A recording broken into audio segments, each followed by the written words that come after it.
YCP ప్రభుత్వంపై ప్రజా వ్యతిరేకత తీవ్ర స్థాయిలో ఉందన్నారు చంద్రబాబు. అదే నిజమైతే ప్రజలే ఓడించే వాళ్ళని చంద్రబాబు, పవన్ కళ్యాణ్ పొత్తు పెట్టుకోవాల్సిన అవసరం ఏముందని ప్రశ్నించారు అంబటి రాంబాబు. ఈ రోజు ప్రజల్లో తీవ్రమైన వ్యతిరేకత ఉంది. ఎంత వ్యతిరేకత ఉందంటే భయం కూడా అంత ఉంది. వ్యవస్థలు కూడా ఒక విధంగా చెప్పాలంటే నిర్వీర్యం చేసే పరిస్థితి, దుర్వినియోగం చేసే పరిస్థితి, ఇష్టానుసారంగా ఒక్క ఐఏఎస్ ఆఫీసర్, ఒక్క ఐపీఎస్ ఆఫీసర్ మాట్లాడలేని నిస్సహాయ పరిస్థితి నేను 45 ఏళ్ళు ఎప్పుడు చూడలే.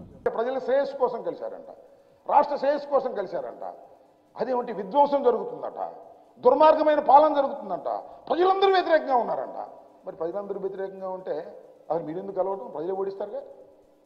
ప్రజలందరూ వ్యతిరేకంగా ఉంటేను, జగన్మోహన్ రెడ్డి గారు విధ్వంసం చేస్తుంటేను, జగన్మోహన్ రెడ్డి గారు అన్యాయమైన పరిపాలన చేస్తుంటేను, ప్రజలకు నచ్చని పరిపాలన చేయడం చేస్తేను ప్రజలే ఓడిస్తారు. మీ ఇద్దరు కలవాల్సిన అవసరం లేదు, బీజేపీని తెచ్చుకోవాల్సిన అవసరం లేదు, మీరందరూ కట్టకట్టుకు రావాల్సిన అవసరం లేదు.